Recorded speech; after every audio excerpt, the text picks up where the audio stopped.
Avançando agora para a terça-feira, nós vamos encontrar Jesus num outro momento.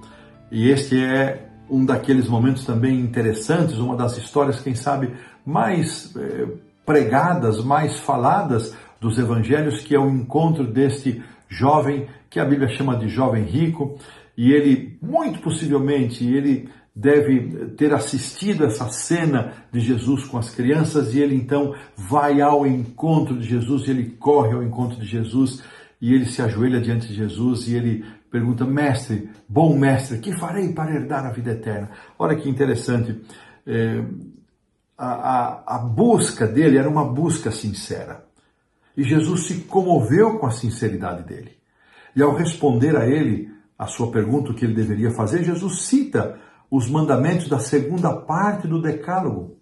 Cita e deixa, curiosamente, ele deixa o honrar o pai e mãe por último. Ele diz: olha, tudo isso eu tenho feito desde a minha mocidade.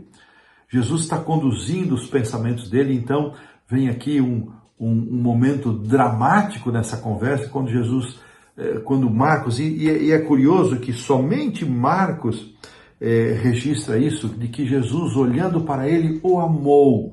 Jesus sentiu por ele um sentimento profundo e um desejo tremendo de salvá-lo em amor.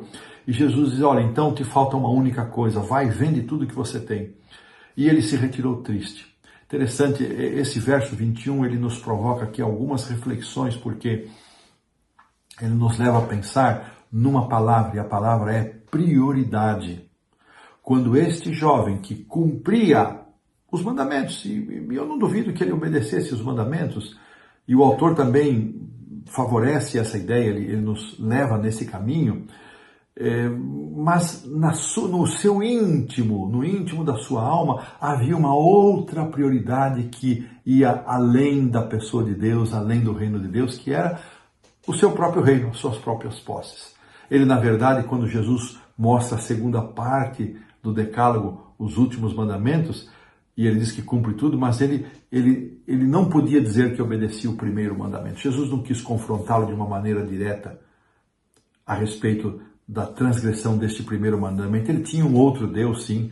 O Deus dele era a riqueza. Ele já tinha um reino que para ele era mais interessante, que era o reino que ele havia conquistado. E ele agora faz uma análise, faz uma avaliação a respeito deste reino. O reino que Jesus lhe oferece não lhe parece agora mais tão interessante quando comparado ao reino que ele havia estabelecido para si próprio. Prioridade. Qual é nossa prioridade? Nossa prioridade verdadeiramente é o reino de Deus? Essa é uma pergunta que nos confronta. Jesus já havia mencionado lá, registrado por Mateus, lá em Mateus 6,33, busquem o reino de Deus e a sua justiça, e todas as coisas lhes serão acrescentadas. E muitas vezes para nós é difícil entender e viver à luz desta palavra do Senhor Jesus. Quais são as minhas prioridades? E podemos pensar também nesta expressão que Jesus usou com ele: uma coisa te falta. E ao olharmos para a nossa vida, eu poderia perguntar para mim mesmo: Hélio, o que te falta? O que te falta? Você, meu irmão, minha irmã, que coisa falta na sua vida?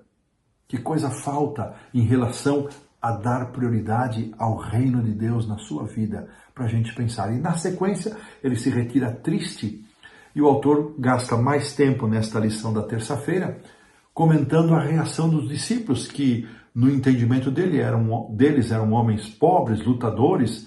A riqueza era uma bênção de Deus e quase que uma garantia absoluta para a eternidade. E Jesus disse: olha, quão difícil será um rico herdar o reino de Deus. Não que o reino de Deus esteja fechado para pessoas ricas, não que o reino de Deus, a eternidade, é feita apenas para os pobres. Fora de questão qualquer uma dessas duas possibilidades. O reino de Deus é para todos. Todos são chamados, todos estão convidados para serem membros do reino de Deus. A questão é a nossa resposta. Os extremos são perigosos, sempre perigosos. Os ricos acabam não sentindo necessidade do reino de Deus porque eles possuem tudo. Já os extremamente pobres acabam fazendo disso também um motivo de amargura, de inveja no seu coração. Então esses extremos são sempre problemáticos e perigosos. E aqui vem a pergunta, nesse mesmo dia, nesse mesmo trecho, vem a pergunta muito interessante. E Pedro aqui vai dizer, então, quem é que pode ser salvo? Quem é que vai se salvar? Quem é que vai se salvar? Veja, que farei para herdar a vida eterna? Quem pode ser salvo? Duas perguntas muito interessantes para a nossa consideração. E Jesus então faz aqui uma afirmação muito interessante. Ele diz, olha, para os homens muitas coisas não são possíveis, mas para Deus tudo é possível. Esta afirmação de Deus é realmente fantástica. Para Deus tudo é possível. Você já considerou em contato com algumas pessoas, imaginando que aquela pessoa, jamais aceitaria a mensagem de salvação e depois você se surpreende com a aceitação da pessoa? Você já considerou que certas pessoas você não acredita que um dia pudessem ser transformadas e isso vem acontecer? Não nos esqueçamos, irmãos, não julguemos as coisas da eternidade, as coisas do reino de Deus, por aquilo que é aparente aos nossos olhos, por aquilo que é perceptível aos nossos olhos, pelos parâmetros humanos. Vamos considerar, queridos irmãos e amigos, as perspectivas espirituais pela visão espiritual. E a visão espiritual é que para Deus não há impossíveis. Não sei se você vem lidando com alguma situação, orando, intercedendo por alguém já há tantos anos, que resiste a entregar o coração a Jesus, que endurece o seu coração. Não desista, meu querido irmão, minha querida irmã. Sigamos em oração. Para Deus nada é impossível. Para Deus tudo é possível. Sigamos orando em favor dessas pessoas, porque para Deus tudo é possível. Interessante, irmãos, que Pedro diz, Senhor, então o que nós ganhamos ao deixar tudo para te servir? É uma pergunta meio estranha, mas é importante, interessante que nós também a consideremos, porque não é costumeiro nós fazermos essa pergunta, mas é interessante que nós a estudemos, dizendo, Senhor, então nós deixamos tudo. Sabe, queridos irmãos, Jesus então responde, olha, todos aqueles que tiverem deixado, e ele cita ali várias coisas em renúncia e sacrifício, casa, pai, irmãos, mãe, irmãos, receberão 100 vezes tanto nessa vida e ainda mais a vida eterna.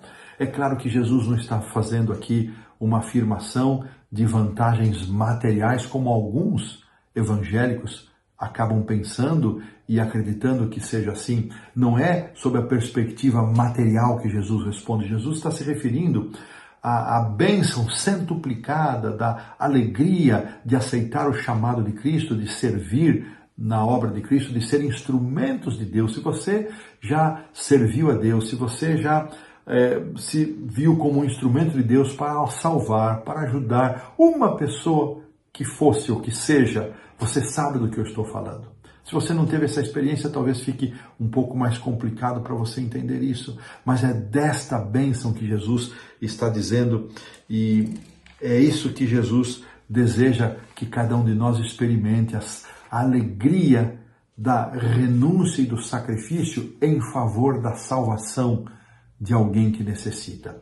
Eu quero aqui deixar um apelo especial para você, meu irmão, minha irmã, para que você não deixe de considerar que o sacrifício feito por Cristo nesta vida tem a sua recompensa. Não é uma recompensa material, mas é uma recompensa espiritual, e ele nos acena, ele nos aponta para a vida eterna. Que Deus me abençoe e abençoe a você a não desanimarmos nessa nossa caminhada, de aceitarmos o chamado de Cristo e com o sacrifício renunciarmos aquilo para o qual Ele nos chama a renunciar e olharmos com perspectiva a bênção da eternidade que Ele nos oferece. Aqui então, pomos um ponto final na lição da terça-feira.